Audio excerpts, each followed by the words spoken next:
할렐루야. 주님의 은혜가 오늘 여러분 삶 가운데 가득하시기를 주의 이름으로 축원을 드립니다. 하나님의 말씀의 속성이다라는 제목. 오늘 본문 말씀을 한마디로 좀 정리를 내려서 제목을 굳이 붙이자면 그런 겁니다. 근데 이게 말씀이 제가 속성이다라는 말은 만든 얘기고 사전적인 의미지만 조금 성경적 내지는 은혜적인 표현은 아닌 것 같아서 그 말씀의 속성이다라는 것 대신 하나님의 말씀이 어떠하심이다라는 것으로 좀 저는 바꿔서 제 노트에다가는 그렇게 적어놨어요. 그리고 어디에서든지 이제 이 부분 시편 119편 137절에서 144절까지의 말씀을 굳이 한 말씀으로 요약을 하자면 하나님의 말씀에 어떠하심에 의거해서 우리의 삶이 어떠한 삶이 될 것인가를 연결하는 상당히 중요한 말씀으로 저는 1차적으로 저에게 적용을 합니다. 왜 이 말씀을 드리느냐 하면 우리의 영혼은 나의 어떠함으로 살아가는 인생이 아닙니다. 내가 뭘 어떻게 했고 내가 어떤 존재이고 내가 지금까지 어떠한 삶을 살아왔고 소용없다라는 얘기가 아니라 그것이 근거가 될 수가 없는 인생입니다. 요즘에 이제 수요일과 금요일마다 욥기서를 묵상하고 있습니다만 엘리바스 빌닷 소발이 이야기하는 게 바로 그거거든요. 너의 어떠하심을 하나님 앞에 아뢰므로 그걸 근거로 용서를 받고 또 지금까지 너의 어떠함으로 살아왔던 그 모든 것들이 네가 지금 어떠한 상태인지를 드러내는 증거가 됐으니 지금 너의 어떠함을 솔직하게 고백하고 앞으로 너의 어떠함을 고백해 네가 어떤 삶을 살아가는 인생이 되라 라고 계속 강조하는 게 엘리바스 빌닷 소발의 얘기거든요. 여러분 나의 어떠함으로 살아가는 게 아닙니다.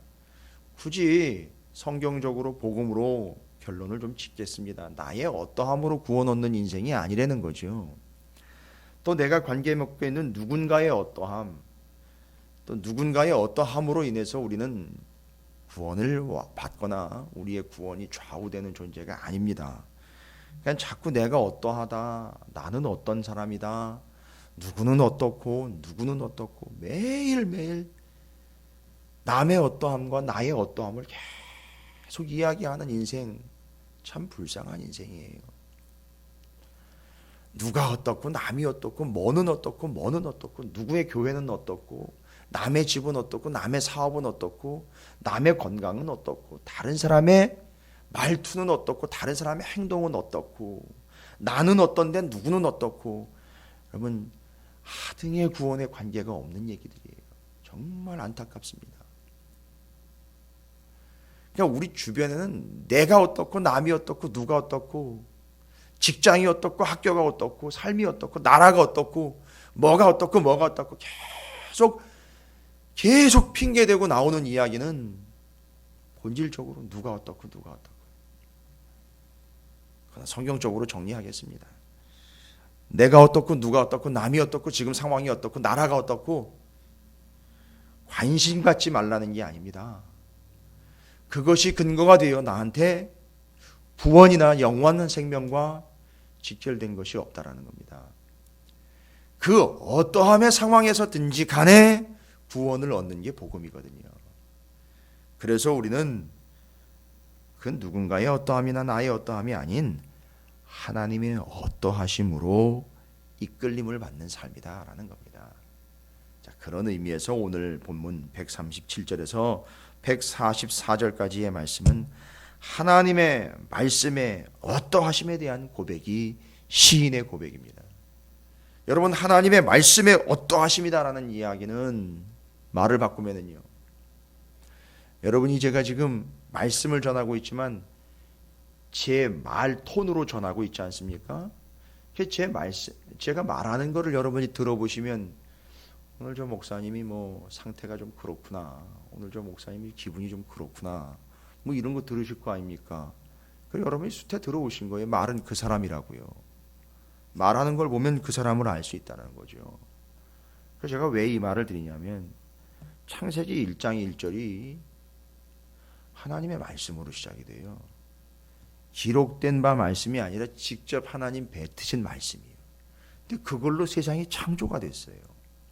그러니까 여러분, 그 하나님의 말씀이 어떠하며 오늘 137절부터 144절까지 쭉 얘기하는 거거든요.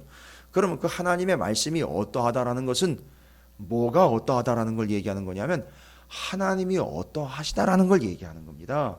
말은 그 사람인 것처럼, 말하는 걸 보면 그 사람이 어떻게 살고 있고 그 사람이 어떤 존재인지를 알 수 있는 것처럼, 저도 목회가 조금 이제 시간이 조금 지나가니까 말 몇 마디 나눠보면 그 사람은 어떠한지 알겠더라고요. 말은 그 사람이에요. 그러니까 이 하나님의 말씀이 어떠하심을 알면, 믿으면 하나님의 어떠하심을 알고 하나님의 어떠하심을 믿게 되는 거예요.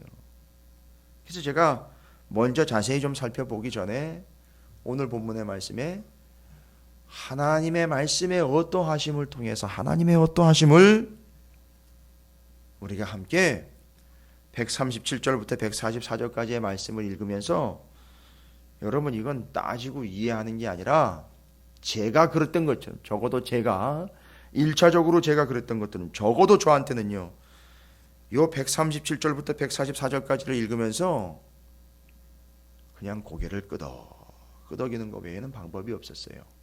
아, 그렇구나. 그렇지. 암요 하나님.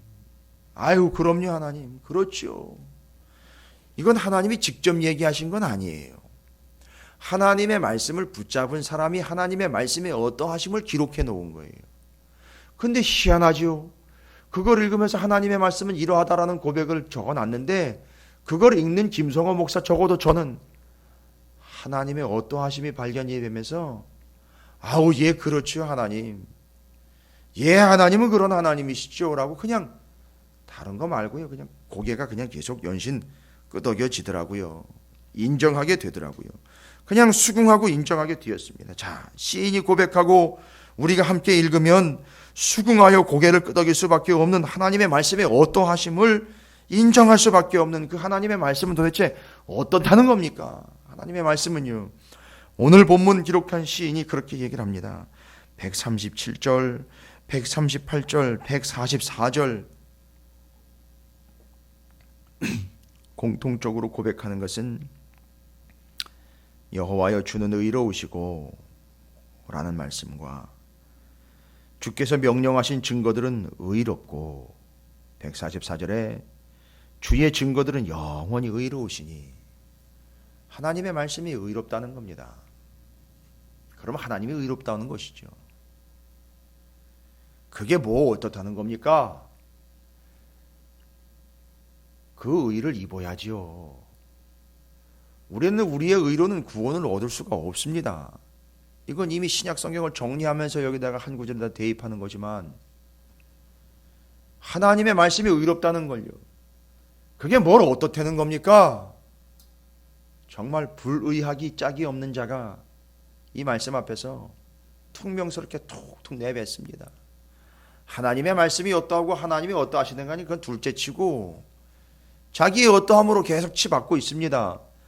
그런데 그들에게 이야기하고 오늘 우리에게 얘기하십니다. 하나님의 말씀은 의롭다. 하나님이 의로우신 거예요. 말씀하신 그분이 의로운다는 얘기입니다. 어떻게 하라는 얘기입니까? 도대체 뭘 어떻게 하라고요? 뭐 어떻다는 얘기입니까? 그 의를 힘입어야죠. 우리의 의로는 구원을 얻을 수도 없고 하나님의 나라에 들어갈 수도 없습니다. 그러면 그 말씀을 입어야 되는 겁니다. 그 하나님의 말씀은 의롭습니다.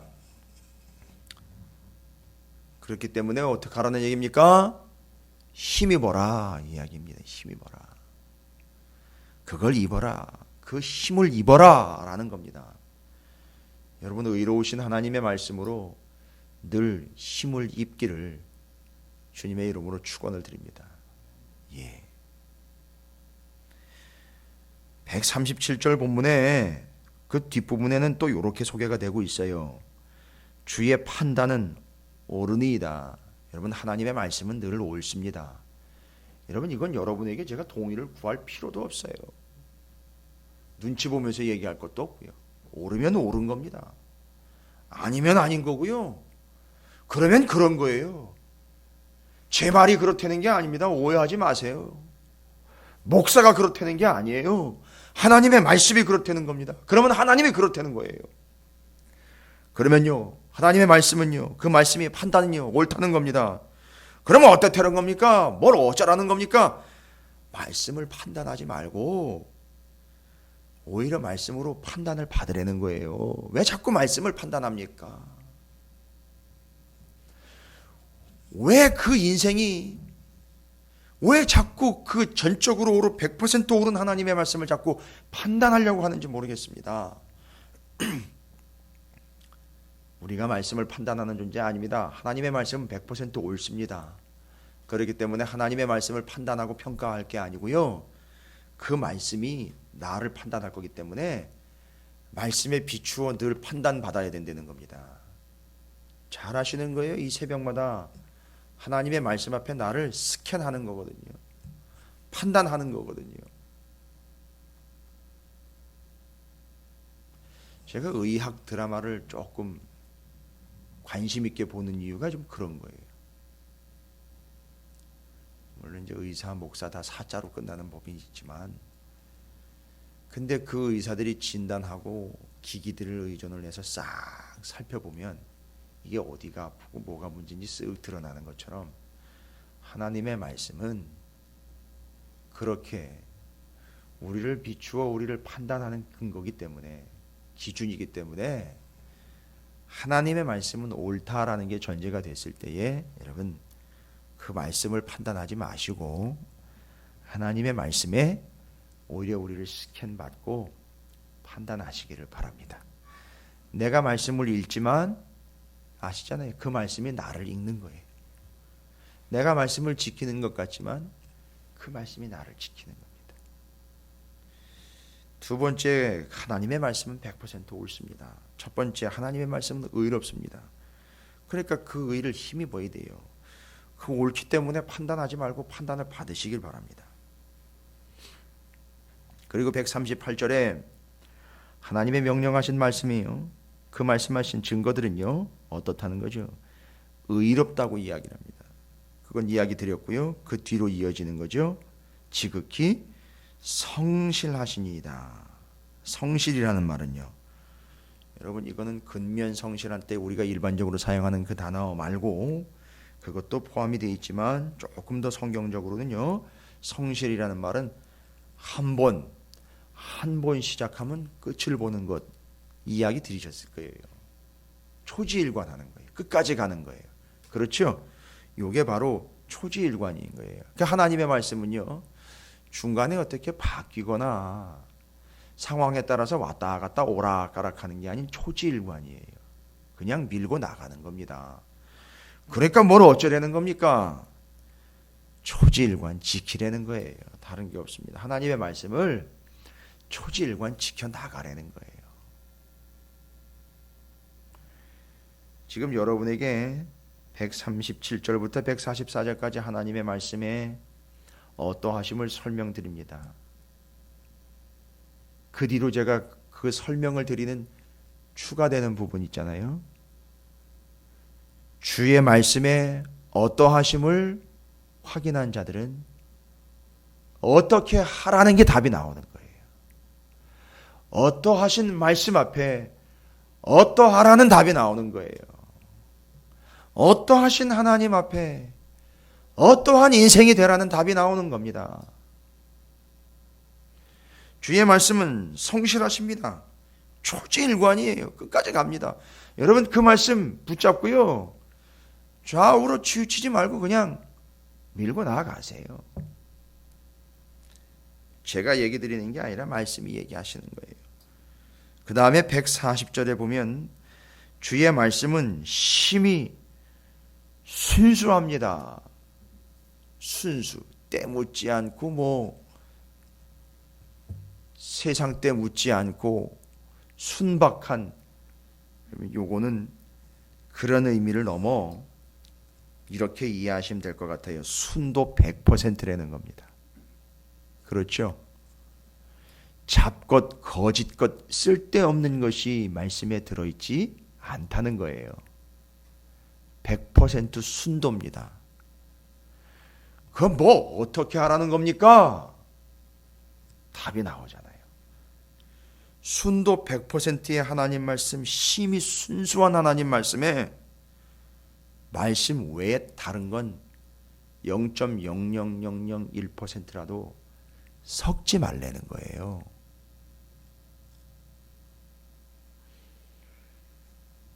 여러분 그렇게 말씀을 대하시길 바랍니다. 말씀이 그래요.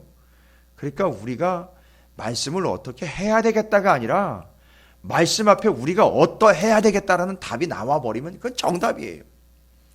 그러니까 심히 순수하신 100%의 순도를 가지고 있는 하나님의 말씀 앞에 여러분 아무것도 섞이지 않은 하나님의 말씀에 말씀 외에 다른 것 섞지 마시기 바랍니다.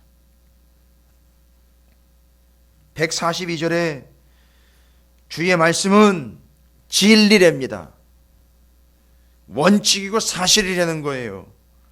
그러니까 어떻게 하라는 거예요? 벗어나지 말라는 거예요. 팔아먹지 말라는 겁니다. 외면하지 말라는 거예요.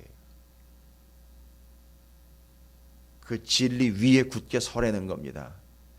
여러분 조금 억울할 수 있어도요. 조금 그 당시에는 이렇게까지 해야 되나 할지라도요. 언젠간 진실이 판명이 납니다. 그러니까 끝까지 가세요.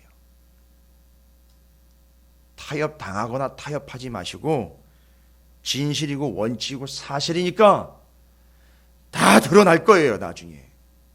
그러니까 벗어나지 마세요. 타협하지 마세요. 그게 말씀이에요.